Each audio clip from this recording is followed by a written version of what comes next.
الحمدللہ والصلاة والسلام علی رسول اللہ وعلی آلہ وصحبہ وموالا۔ محترم بھائیوں اور بزرگوں، السلام علیکم ورحمۃ اللہ وبرکاتہ۔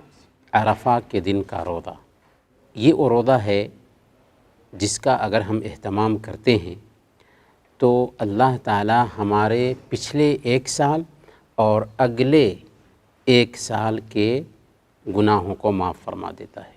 صحیح مسلم کی روایت ہے، حضرت ابو قتادہ رضی اللہ تعالیٰ عنہ بیان فرماتے ہیں کہ اللہ کے نبی صلی اللہ علیہ وسلم نے ارشاد فرمایا، صیام یوم عرفہ احتسب علی اللہ ان یکفر السنہ التی قبلہ والسنہ التی بعدہ، کہ عرفہ کے دن کے روزہ کے تعلق سے اللہ کی ذات سے مجھے امید ہے کہ اللہ تعالیٰ 1 سال پہلے اور 1 سال بعد کے گناہوں کو مٹا دیتا ہے۔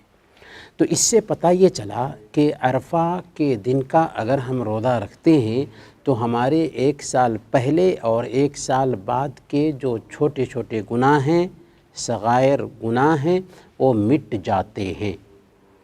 اس لیے ہمیں عرفہ کے روزہ کا خاص اہتمام کرنا چاہیے۔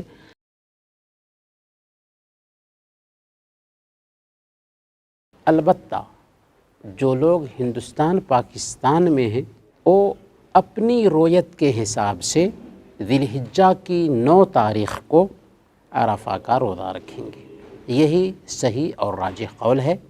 ہاں، اگر ان 10 دنوں میں زیادہ سے زیادہ روزہ رکھنا چاہیں تو اچھی بات ہے، اگر وہ حاجیوں کے وقوف عرفہ کے دن روزہ رکھنا چاہیں تو رکھ سکتے ہیں، لیکن ان کا عرفہ کا روزہ وہ ہوگا جو وہ 9 ذی الحجہ کو اپنی رویت کے حساب سے رکھیں گے۔